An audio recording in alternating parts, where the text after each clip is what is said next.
Hello friends, welcome to my channel.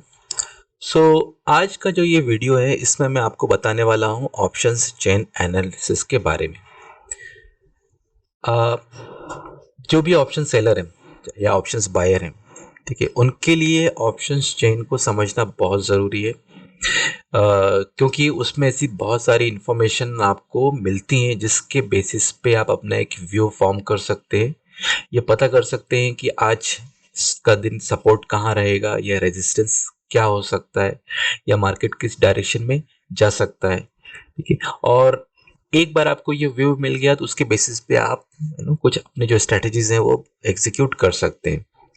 तो मेरे पास इससे बहुत से लोगों की क्वेरीज भी आती हैं जो ये जानना चाहते हैं कि ओपन इंटरेस्ट क्या होता है या चेंज इन ओपन इंटरेस्ट क्या होता है, इसको हम लोग कैसे यूज़ कर सकते हैं और इस इंफॉर्मेशन के बेसिस पे हम लोग कैसे स्ट्रेटजीज को बना सकते हैं।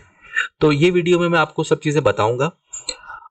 इस वीडियो को आप शुरू से एंड तक देखिएगा क्योंकि ये वीडियो बहुत लंबा हो सकता है, इसलिए मैंने इसको मल्टीपल पार्ट्स में डिवाइड किया है। तो जो सबसे पहला पार्ट रहेगा उसके अंदर मैं ऑप्शन चेन के डिफरेंट कंपोनेंट के बारे में बताऊंगा। कैसे वो इंफॉर्मेशन कैलकुलेट होती है, कैसे वो उसको हम लोग यूज़ कर सकते हैं। ठीक है, उसके बाद फिर उस जो दूसरे वीडियोस रहेंगे सब्सिक्वेंट, उसके अंदर मैं बताऊंगा कि इस इंफॉर्मेशन का यूज़ करके आप कैसे ट्रेड कर सकते हैं जिससे कि आपको प्रॉफिट हो। और बिलीव मी, कई लोग सिर्फ इसी डेटा का यूज करके ही अच्छा खासा प्रॉफिट जनरेट कर सकते हैं। ठीक है, आपको और कुछ डेटा देखने का जरूरत पड़ेगा ही नहीं। अ, साथ में मैं ये भी बताऊंगा कि जो ऑप्शन चेन एनालिसिस का डेटा है वो और कुछ सर्टेन इंडिकेटर्स, फॉर एग्जांपल वीवैप, इसका यूज करके आप अपनी एक्यूरेसी को और कैसे इंप्रूव कर सकते हैं। ठीक है, तो ये काफी इंटरेस्टिंग रहने वाला है ये वीडियो, और आप इस वीडियो को जरूर देखिए क्योंकि जो भी ऑप्शन सेलर या बायर्स हैं, ठीक है, उनके लिए इन चीजों को समझना बहुत ही इंपॉर्टेंट है। ओके, तो चलिए शुरुआत करते हैं इस वीडियो की।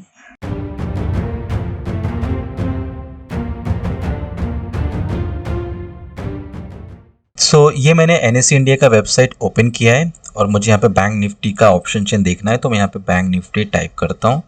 ठीक है, जो फर्स्ट ऑप्शन आ रहा है बैंक निफ्टी, उस पर मैं क्लिक करता हूँ। यहाँ पर इस पेज पे मैं ऑप्शन चेन पे क्लिक करूंगा। ठीक है, जैसे ही मैंने इस पर क्लिक किया तो मुझे ये पेज ओपन हो गया जहां पर आप एक्सपायरी डेट देख सकते हैं। तो जो भी अवेलेबल एक्सपायरीज है वो यहाँ पे दिखेंगी। वीकली एक्सपायरी टॉप पे रहेगा, तो मैंने वीकली एक्सपायरी चूज किया है। इसके बाद इस ऑप्शन चेन में आप देखेंगे जो राइट साइड है वो वहाँ पे पुट्स की इन्फॉर्मेशन डिस्प्ले होती है और लेफ्ट साइड में कॉल्स की इन्फॉर्मेशन डिस्प्ले होती है। आप ये भी देख सकते हैं कि जो करंट अंडरलाइंग प्राइस है, जो बैंक निफ्टी का स्पॉट प्राइस है, वो भी मुझे यहाँ पे दिखेगा। ठीक है, अब ये जो मिडिल है दैट इज स्ट्राइक प्राइस। तो स्ट्राइक प्राइस आपके जो बैंक निफ्टी के जितने अवेलेबल स्ट्राइक्स है सब ये यहाँ पे दिखेंगे आपको। अब आप देखेंगे कि ये जो मिडिल प्राइस है इसके बाद से यहाँ पे डार्क शेड में है और यहाँ पे ऊपर साइड में डार्क शेड में, ये मैं बताता हूँ क्या है। तो ये जो मिडिल प्राइस है that is your ATM strike. अब ये एटीएम स्ट्राइक कैसे कैलकुलेट होता है, तो इसके लिए आप जो भी आपका स्पॉट प्राइस है, ठीक है, आप उसके लास्ट का डिजिट देखेंगे, अगर वो 50 से ज़्यादा है, ठीक है, तो जो नेक्स्ट 100 रहेगा इंटरवल ऑन हायर साइड, उसको आप लेंगे एज ए एटीएम स्ट्राइक। तो यहाँ पे 34,900 would be your ATM strike. अगर ये 830 होता, लास्ट का जो है 34,830 होता लेट्स से, तो 34,800 would be your ATM strike. Okay, so अभी यहाँ पे जो एटीएम स्ट्राइक है दैट इज योर 34,900। अब यहाँ पे 100 के इंटरवल पे 34,900, 34,800, 34,700, ऐसा करके कम से कम यहाँ पे 100 टोटल जो है ना, डाउन साइड में 100 स्ट्राइक तक रहता है और अप साइड में 100 स्ट्राइक तक रहता है। तो इतने स्ट्राइक आपको ट्रेड करने के लिए अवेलेबल रहते हैं। ठीक है, तो ये है बैंक निफ्टी का केस। सिमिलरली निफ्टी में आप जाएंगे तो निफ्टी में भी ऐसे ही रहता है, बट उसमें जो इंक्रीमेंट होता है वो 100 की जगह पे वो 50 पॉइंट्स का इंक्रीमेंट रहता है। ठीक है, हाँ, अब जो राइट साइड है ये पुट्स का सेक्शन है और लेफ्ट साइड का कॉल्स का सेक्शन है। यहाँ पे जो आप देखेंगे जो एटीएम स्ट्राइक है पुट साइड में, ये सब व्हाइट से कलर में है। तो जो भी ये व्हाइट कलर में, these are the OTM option, out of the money option. ठीक है, और जो डार्क शेड में है पुट साइड में, ये सब इन द मनी ऑप्शन स्ट्राइक्स हैं। सिमिलरली कॉल साइड में जो डार्क में है वो इन द मनी है और जो व्हाइट कलर में है ये out of the money strike से। तो अब इन द मनी क्या होता है, आउट ऑफ द मनी क्या होता है, एटीएम स्ट्राइक्स क्या होते हैं, ये बहुत ही बेसिक्स है और ये मेरे ख्याल से आप किसी गूगल पे सर्च कर सकते हैं और जिससे आपको इसके बारे में और इन्फॉर्मेशन डिटेल में पता चल जाएगा। फिर भी मैं आपको शॉर्ट में एटीएम, आईटीएम और ओटीएम ऑप्शंस के बारे में बता देता हूँ। जैसा कि आप जानते हैं किसी भी ऑप्शंस की एक इंट्रिंसिक वैल्यू होती है और एक एक्सट्रिंसिक वैल्यू होती है। एक्सट्रिंसिक वैल्यू को टाइम वैल्यू भी कहते हैं। तो जब भी ये कॉन्ट्रैक्ट एक्सपायर होता है, एक्सपायर हो जाता है, तो वो टाइम पे जितने भी ओटीएम ऑप्शंस होते हैं उनकी वैल्यू जीरो हो जाती है। तो ये पुट साइड की वैल्यू और कॉल साइड की वैल्यू अगर ये ओटीएम रहता है एक्सपायरी डे के दिन, ठीक है, उनकी वैल्यू जीरो हो जाती है। अब ओटीएम और एटीएम कैसे रहेगा और कैसे डिसाइड करेंगे, तो लेट्स से कि एक्सपायरी डे के दिन जहां भी अंडरलाइंग एक्सपायर होता है उसके बेसिस पे हम लोग डिसाइड करते हैं कि ये ऑप्शन कॉन्ट्रैक्ट एटीएम है, ओटीएम है या आईटीएम है। ITM means in the money. Okay, so एक एग्जांपल लेते हैं कि 34,900 का जो ये है पुट ऑप्शन, इसको आपने सेल किया।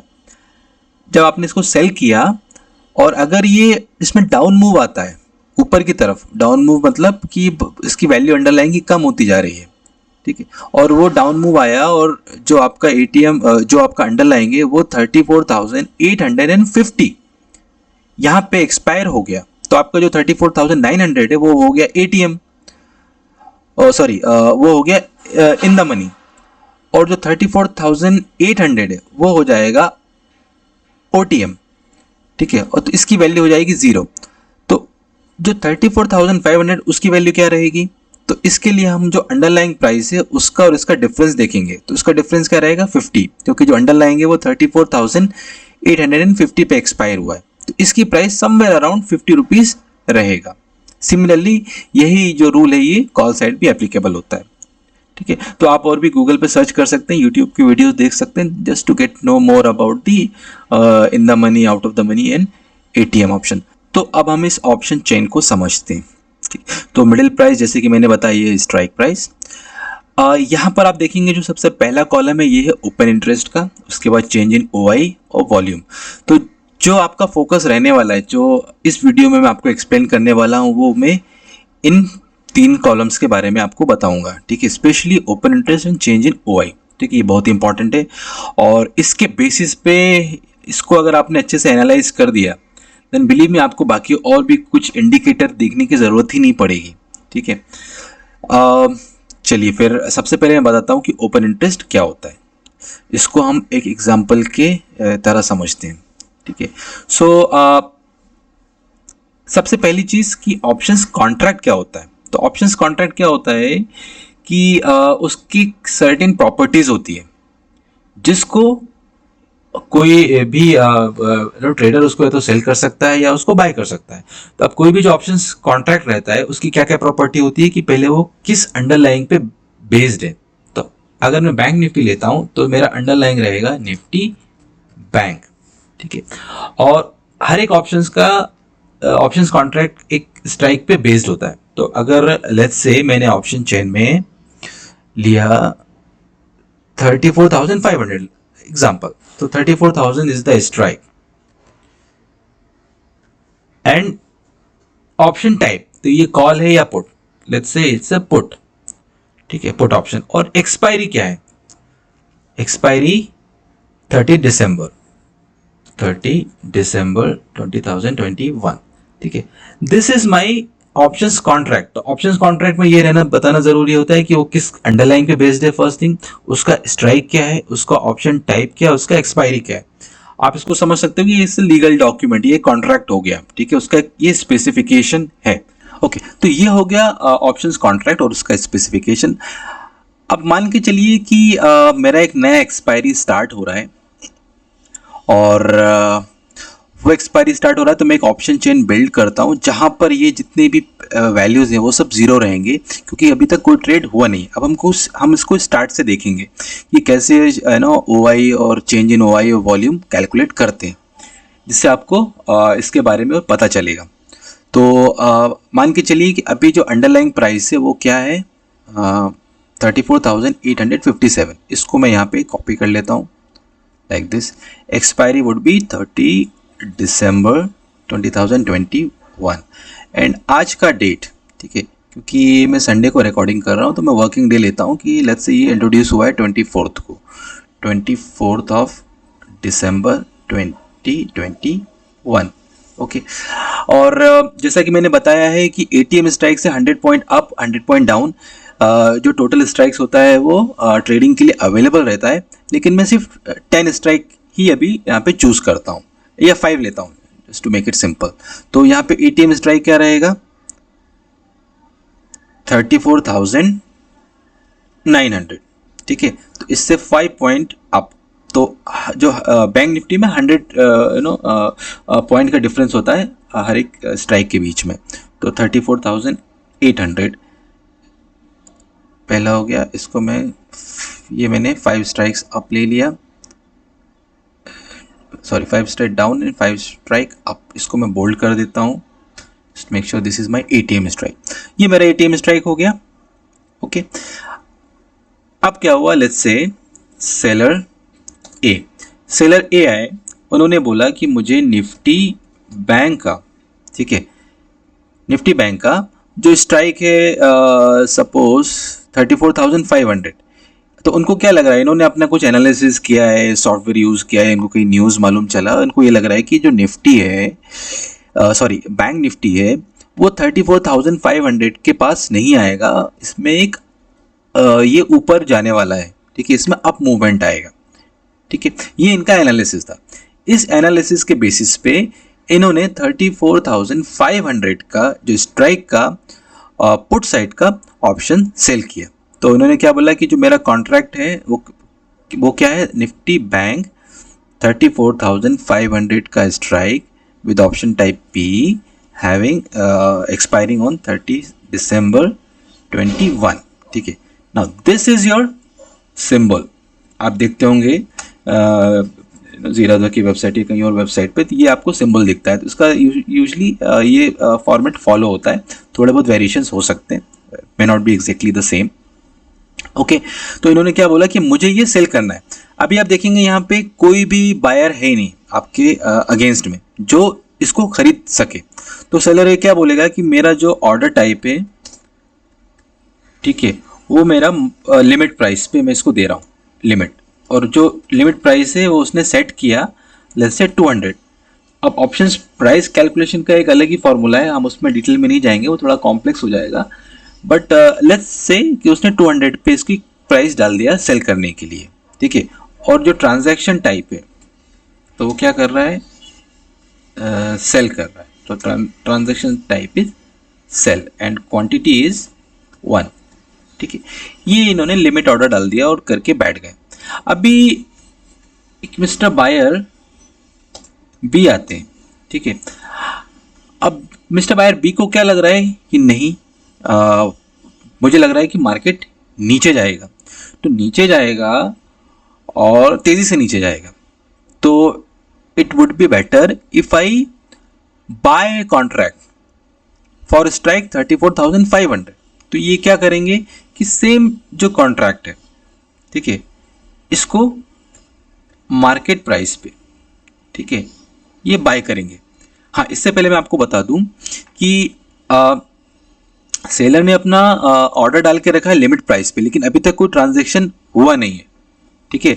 Now seller is waiting for buyers to come and purchase this transaction, okay.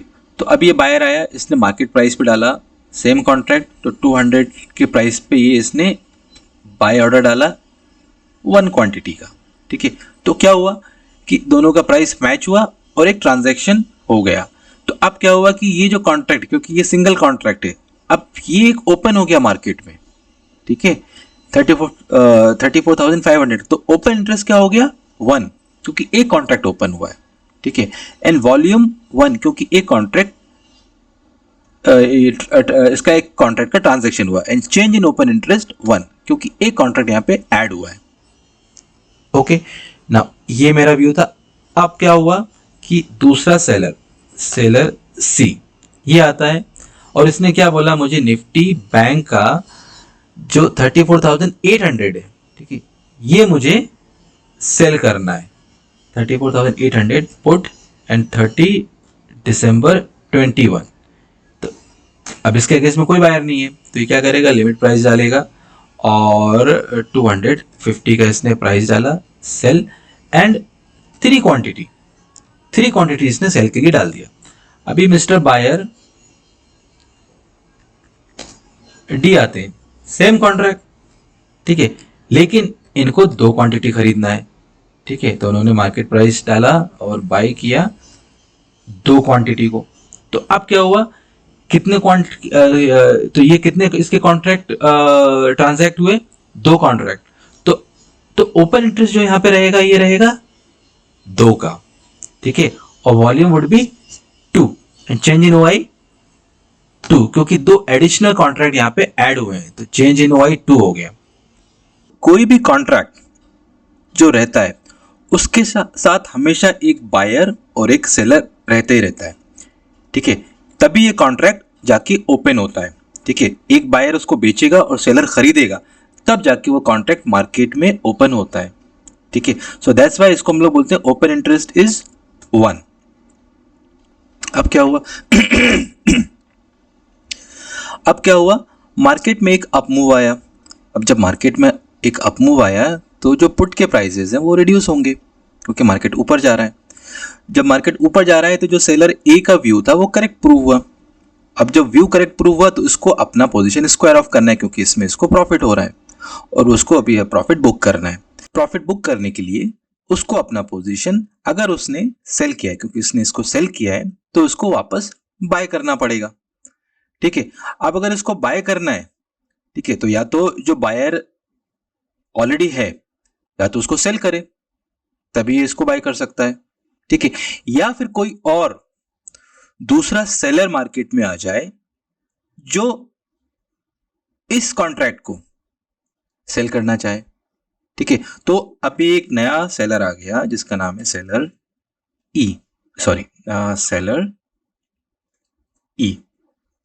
इसको मैं हटा देता हूं, ठीक है। तो जैसा कि मैंने बोला, हर एक कॉन्ट्रैक्ट में हमेशा एक बायर और सेलर होना चाहिए। ये विदाउट खाली ये कॉन्ट्रैक्ट विदाउट किसी और को ट्रांसफर किए ये नहीं जा सकता, सेलर है, ठीक है। आइदर बायर बी इसको खरीद सेल करे, स्क्वायर ऑफ करे, या फिर कोई दूसरा आके उसको सेल करे। तो क्योंकि इसको बाय करना है और जो सेलर ई है इसको ये कॉन्ट्रैक्ट को सेल करना है 1 क्वांटिटी।